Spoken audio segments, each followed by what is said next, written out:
Hello friends, Baakiyalakshmi நாளைக்கான prediction பார்த்துடலாம். Doctor வந்து கன்ஃபார்ம் பண்ணிட்டு போயிடுவாங்க. அதாவது தாத்தா இறந்துட்டாங்கன்னு சொல்லிட்டு எல்லாருக்கிட்டையுமே சொல்லிடுவாங்க.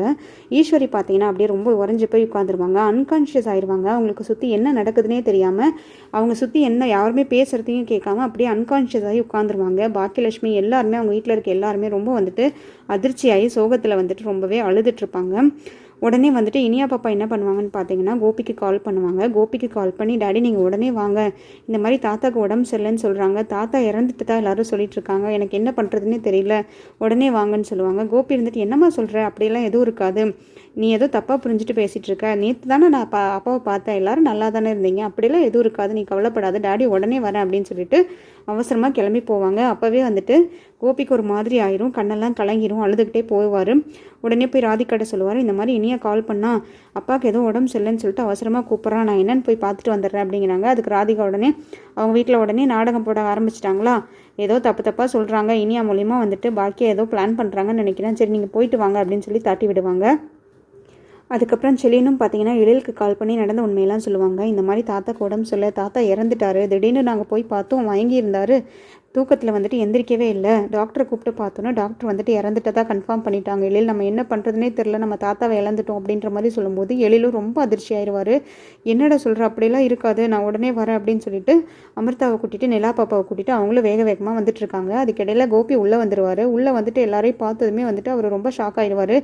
செல்விக்கா உடனே சொல்லுவாங்க, தாத்தா நம்மளை விட்டு போயிட்டாரு, உங்கள் அப்பா உங்களை விட்டுட்டு போயிட்டாருப்பா அப்படின்னு சொல்லிட்டு சொல்லும்போது அவர் ரொம்ப அதிர்ச்சியாகி, அப்படியெல்லாம் இருக்காது, நான் போய் பார்க்குறேன் இருங்க அப்படின்னு சொல்லிட்டு வீட்டுக்குள்ளே போய் ரூமில் போய் பார்ப்பாரு. மூக்கிலெல்லாம் வந்துட்டு கை வச்சு பார்ப்பாரு, மூச்சுக்கு ஏதாவது இருக்கான்னு சொல்லிட்டு கையிலெல்லாம் பார்ப்பாரு. அப்புறம் எதுவுமே இருக்காது. அப்படியே ஷாக் ஆகி அவரும் அழுதுகிட்டே உட்காந்துருவார். அம்மா என்னம்மா ஆச்சு ஆச்சுன்னு அவங்க அம்மாட்ட கேட்டுகிட்டே இருப்பார். அவங்க அம்மா கிட்ட வந்து எந்த பதிலுமே வராது. அவங்க அம்மா அழுகவும் மாட்டாங்க, எந்த ரியாக்ஷனுமே இல்லாமல் ஈஸ்வரி அப்படியே உட்காந்துட்டு இருப்பாங்க பெட்டில். ரொம்ப ஃபீல் பண்ணி அழுவார் கோபி. நேற்று கூட அப்பா கையால் எனக்கு சாப்பிடக்கூட முடியலையே, நேற்று நான் எவ்வளோ பார்த்து கவலைப்பட்டுட்டு இருந்தேன், அப்பா ஏன்ப்பா இப்படி ஆச்சு, என்னப்பா ஆச்சு, என்னால் நம்பவே முடியல இப்படி ஆயிடுச்சுன்ட்டு அப்படின்னு சொல்லிட்டு உடனே வேகமாக வந்துட்டு ராதிகாவை கூப்பிட்டு வரக்காக கிளம்புவார். ராதிகா வீட்டில் போய் நடந்த உண்மையெல்லாம் சொல்லுவார். ராதிகா வீட்டுக்குள்ளே வரும்போதே கத்திக்கிட்டே ஓடி வருவார். என்னாச்சு கோப்பி, என்னாச்சுன்னு அவங்க கேட்டுட்டு ஓடி வருவாங்க. அப்பா நம்மளை விட்டுட்டு போயிட்டாரு, அப்பா இறந்துட்டாரு, நான் போகும்போதே சொன்னல அப்பாவுக்கு உடம்பு சரியில்லைன்னு, அங்கே இறந்து கிடக்கிறாரு, இப்போ என்ன பண்ணுறதுனே தெரில அப்படின்னு சொல்லிட்டு இருப்பார். யாருமே எந்த இதுவுமே பண்ணாமல் அப்படியே உட்காந்துருப்பாங்க. எழில் எடுத்தது உள்ளே வந்தோன்னே எழிலுமே ரொம்ப ஷாக் ஆகிட்டு ரொம்ப அழுகுவார். தாத்தா இப்படி என்னை விட்டுட்டு போயிட்டீங்களே, நேற்று என்கிட்ட எல்லாம் பேசிகிட்டு இருந்தீங்களே அப்படின்னு சொல்லிட்டு ரொம்பவே ஃபீல் பண்ணுவார். அதுக்கப்புறம் பாக்கியா பழனிசாமிக்கு கால் பண்ணி அவரை வர சொல்லிடுவாங்க. அவரும் வந்துட்டு ரொம்ப அழுதுட்டு, எல்லோரும் இப்படியே உட்காந்துருக்கீங்களே, அடுத்து என்ன பண்ணணும்னு பார்க்க வேண்டாமா, நானே எல்லாமே ரெடி பண்ணுறேன், அடுத்த ஏற்பாடு எல்லாமே நானே பண்ணுறேன், உங்களுக்கெல்லாம் எப்படி ஆறுதல் சொல்கிறதுனே தெரியல அப்படின்னு சொல்லிட்டு ரொம்ப ஃபீல் பண்ணிட்டு அவரே எல்லா அரேஞ்ச்மெண்ட்ஸும் பண்ணுவார். அப்புறம் பாக்கியா எழில் எல்லாருமே செல்வி அக்கா எல்லாருமே வந்துட்டு ஈஸ்வரி பாட்டியை வந்துட்டு எழுப்ப ட்ரை பண்ணிகிட்டே இருப்பாங்க. அவங்க மயங்கி விழுந்த மாதிரியே இருப்பாங்க ரொம்ப நேரத்துக்கு. தண்ணியெல்லாம் தெளித்து அதுக்கப்புறம் எழுப்புனாலும் வந்துட்டு எந்திரிக்கவும் மாட்டாங்க. எந்திரிச்சு அப்படியே உறைஞ்சி போய் உட்காந்துட்டே இருப்பாங்க, பேசவே மாட்டாங்க. அவங்கள அப்படியே ஒரு பக்கம் விட்டுட்டு இவங்க மற்ற அரேஞ்ச்மெண்ட்ஸ் எல்லாம் பார்த்துட்ருப்பாங்க. இனி அவங்க எல்லாருமே ரொம்ப ஃபீல் பண்ணிகிட்ருப்பாங்க, எல்லாருமே அழுதுட்ருப்பாங்க.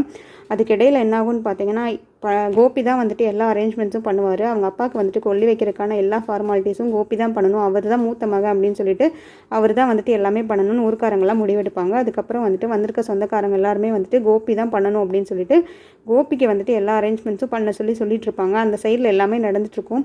அதுக்கப்புறமா பார்த்தீங்கன்னா கடைசி டைமில் வந்துட்டு கடைசி ஆக வந்துட்டு அவங்க ஈஸ்வரி பாட்டிக்கு அப்போ தான் வந்துட்டு கான்ஷியஸே வரும். கான்ஷியஸ் வந்ததும் வந்துட்டு கோபி எல்லாமே பண்ணிகிட்ருக்கிறத பார்த்துட்டு ரொம்பவே டென்ஷன் ஆயிடுவாங்க.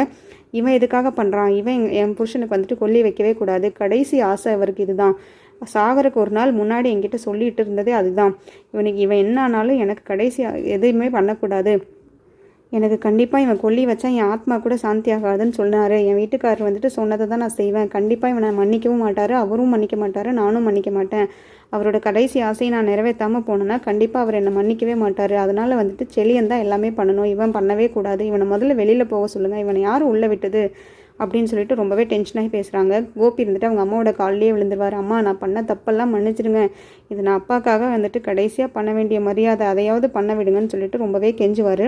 அப்போவும் அவங்க அக்செப்ட் பண்ணிக்கவே மாட்டாங்க. அவருக்கு இந்த நிலைமைக்கு அவர் ஆனதுக்கு நீ தாண்டா காரணம். அவருக்கு நெஞ்சு வலி வந்ததுக்குமே காரணம் நீ தான்.